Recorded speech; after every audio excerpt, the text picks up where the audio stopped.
today's conference teed up. A wonderful, wonderful turnout and a lot of great friends here in the room. As we get settled down, let me just share with you a few thoughts for today's conversation. I'm going to share two broad areas of conversation.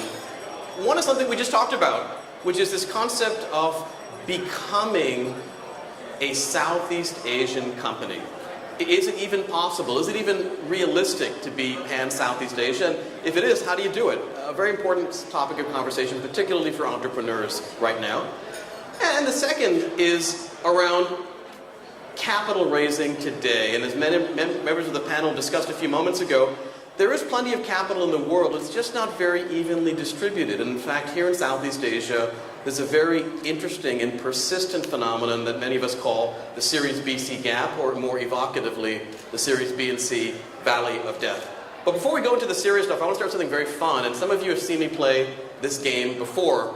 Who in this room has heard of the concept of IQ, intelligence? Raise your hand if you've heard of IQ. Who's heard of EQ, emotional intelligence? Who's heard of AQ?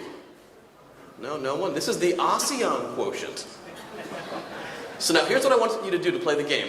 When you see a city on the screen, and you're about to see the 25 biggest cities in Southeast Asia, when you see a city on the screen that you have been to, layovers don't count, you've been there, raise your hand.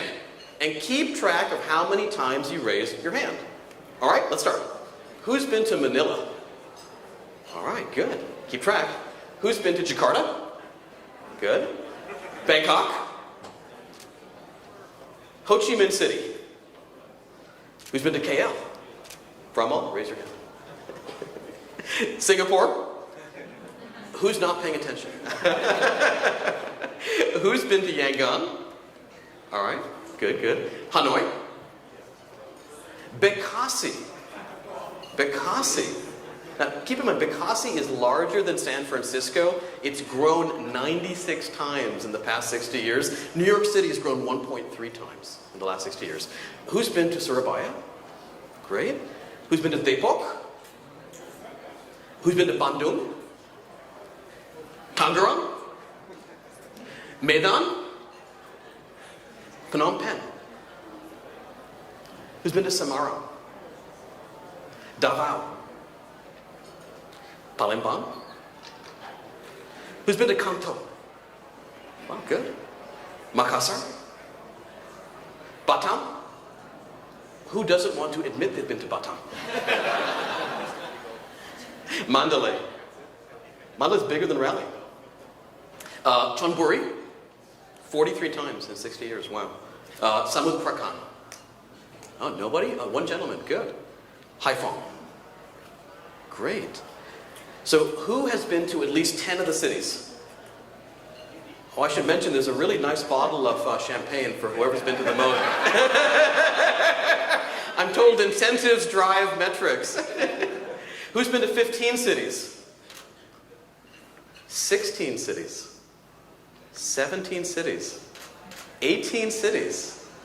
19 cities. 20 cities. 21. 22. 21 cities. We have a new record. Congratulations. Could you pass this down to the gentleman over there with 21 cities he's been to in Southeast Asia? Sir, do you still work for MI6? No. I'm going to talk about two things today. The rise of Southeast Asian regional platforms and the ambitions that entrepreneurs have to build them, and what is still very much a very real thing, the Series B and C Valley of Death. Let me start with Southeast Asia. No surprise, particularly to the fine gentleman over there that's been to almost every major city in Southeast Asia. 9% of humanity, 3 trillion plus of GDP. But more interestingly, Southeast Asia isn't just unique in being big. Southeast Asia is unique in being relevant in the here and now. And when I talk to my LPs and my friends' LPs, what they often say is, okay, I get it, Southeast Asia, but why now? Why can't I just wait 10 years? And the reason some of you have seen me talk about before is something that we call the unicorn zone, a band of affluence between $3,500 and $7,000 per person per year, where discretionary income goes from 5% to 15%. So as you double your incomes in a log chart, you're actually 6xing discretionary spend. This is the zone where the big companies get made. And to validate this through a very simple objective backtest, Think about how China went through that zone a few years ago, Korea went through the zone, Japan went through the zone. In China's case, fully 2/3 of today's tech market cap went public in or around that zone. So the private equity transition to the public markets happened in that very special moment of time. Same thing happened for Korea, same thing happened eons ago for Japan, but you can still see the echo in the current market cap of companies that are leading companies in Japan today. And we are in that zone right now, and will be in that zone for the next 10 years. And in addition to that discretionary pool of spending, because of how large that is, it has encouraged people to be more ambitious than in the yesteryear generation. And it's very common for investors and for pundits to say, you know, be best of breed. Focus on just one country. And indeed, that is exactly what happened in the first generation of tech in this region around the first dot-com bubble. But over the years, and we call it the second era, the jelly on the wall era, people tried different models. What is just so remarkable, though, is if you look, in the current era, the vast majority of companies are in the process of executing, the vast majority of companies that have succeeded are in the process of executing multi-country, multi-local strategies. It is a dramatic transition from era 2 and a very dramatic transition from era 1. How did this happen? Well, part of it is interesting. Part of it is it's a direct reaction, not just to the desire to build scale, but to the ingredients that we see here in Southeast Asia. The most salient part of this chart, which we call the chessboard of Southeast Asia, is the unevenness of it. So out of the 6 major countries that make up this wonderful region, 2 of them have big clusters of GDP. The rest, in aggregate, are interesting, but they're not as big. 4 have population. 2 have the programmers. Only 1, to be very objective, has the kind of financial firepower in terms of rule of law, arbitration, legal precedent, historical access to capital. And historically, 2 of the 6 countries, not unsurprisingly, the converse of this column, the smaller countries, have had that kind of hustle factor to be able to actually spread their wings, whether it's AirAsia or DBS or CIMB, or now today's generation of Grabs and Seas and Lazadas. And as a result, what we have seen happen are 2 different strategies for success in this part of the world. Strategy number 1 is you focus on Indonesia. In fact, if you look at the list of unicorns in Southeast Asia, I'll show you a list in a moment, about 2 out of the biggest 7 are pure play, by and large, Indonesia players. And a third, Gojek, has recently gone international, but began as an Indonesia player.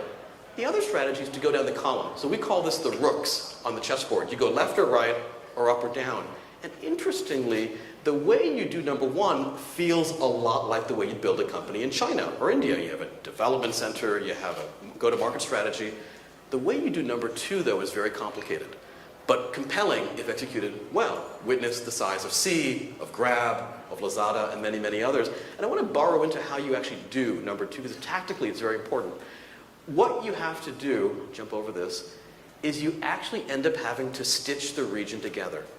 And if this looks complicated, well, it is. It costs a lot. Your SG&A costs will probably be 250 basis points higher than they would have been relative to revenue if you didn't have to pick multiple countries. But as a practical matter, a strategy 2 execution plan sort of looks like this, where you base your company, in most cases here in Singapore. Your CFO is here, your CEO is based here, your CTO is based here.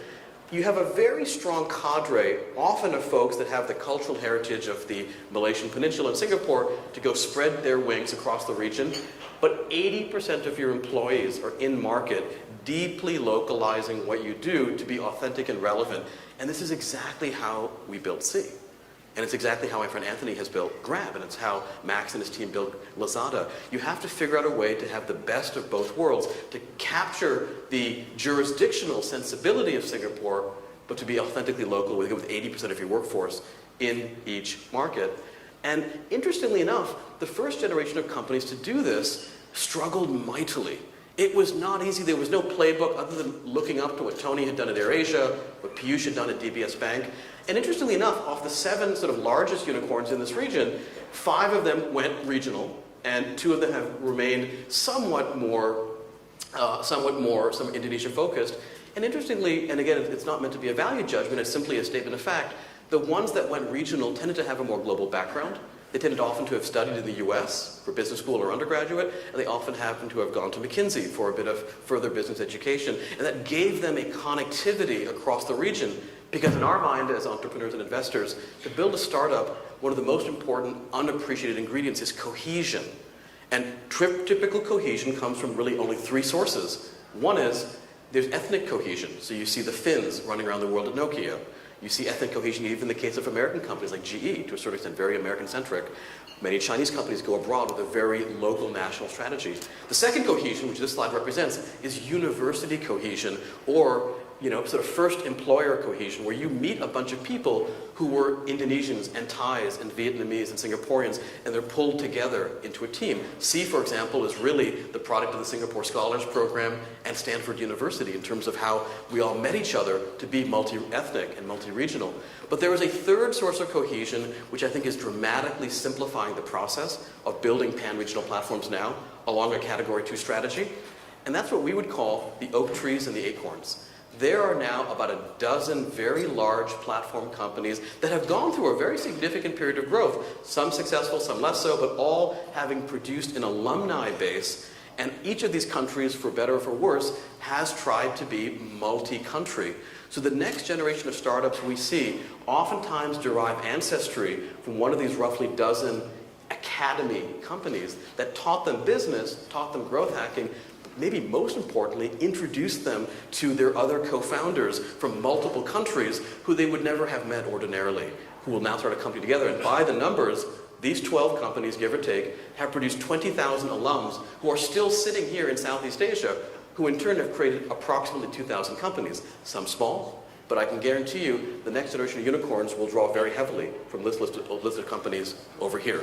So, first thought to share with you, the entrepreneurs have a very deep ambition to be regional. There will always be single country specialists in all the different countries, but again, to reiterate, I think on balance, most of the unicorns that we think will come out of this region will either be Category 1s or they'll be Category 2s. And the venture capitalists that are a little bit upstream of my business and certainly sort of help to create this industry, this market, they get the joke. 70% of all the upstream financing for startups in this region at that $1 million to $20 million check is indeed Singapore jurisdiction or Indonesia jurisdiction companies, very much following a strategy 1 or strategy 2. The interesting question is, what do you do with these companies now that literally there are 2,000 startups in the market that aren't just alumni of elite universities or all came from one country, but are actually alumni of the first generation of unicorns? How do you finance their growth? And we spoke about this chart a few moments ago, this sort of progression from the seed stage to the later stages of capital. What is so interesting and I think very odd about our particular market is that there's a massive gap here.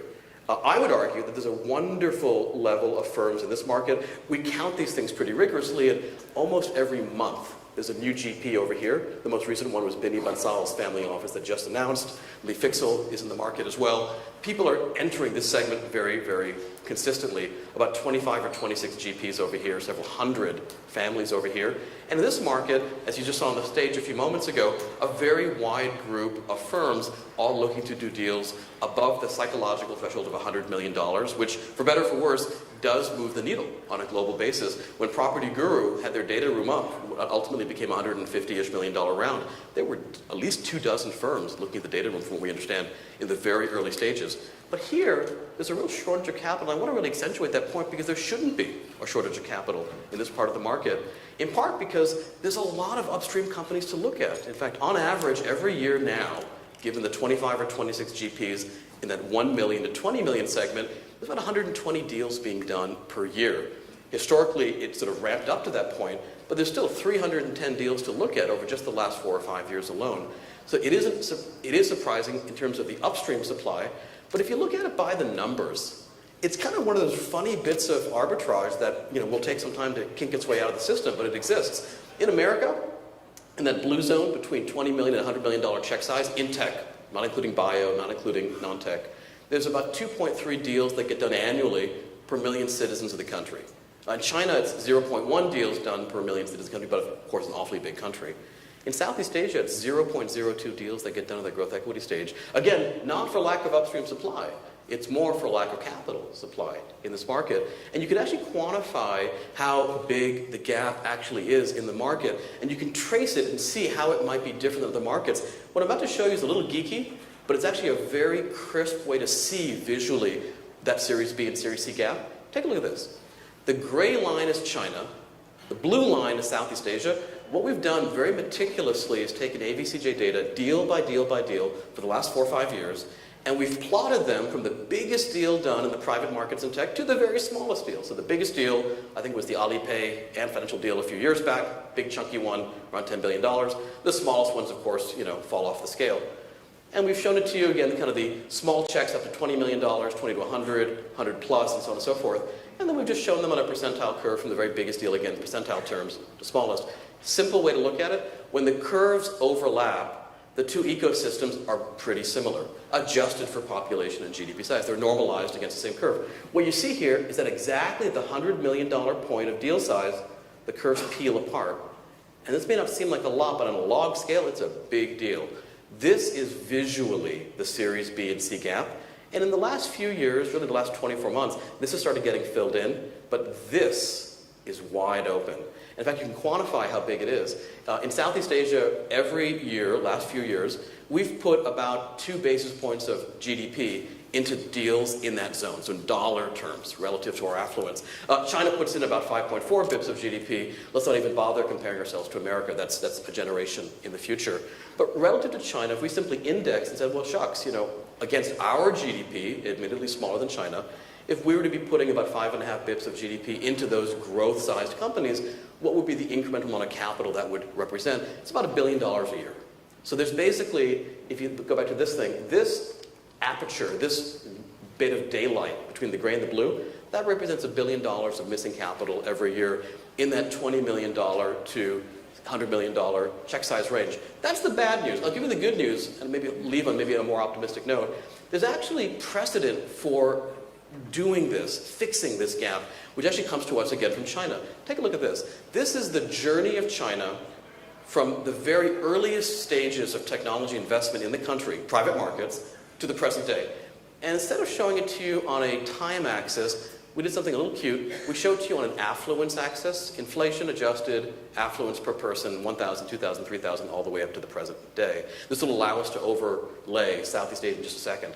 And what you see is the very first fund that exists in kind of the fossil record, the very first trilobite in the fossil record, is a 1993 fund that was able to write, kind of roughly $10 million checks per deal, plus or minus or so. And then for a good dozen years, it was the land of small check sizes, and there was a real gap over here. Starting in 2005, the first growth equity tech funds emerged. Only one of them was actually one of these original funds that upgraded. They were a distinct species of sort of animal in the market. And for another kind of 10 or so years, they had their era where they were the largest capital providers. And then more recently, starting in 2013, and it seems like so long ago, but really fairly recently, you now saw funds that had the firepower in terms of their committed capital to write $100 million checks and above.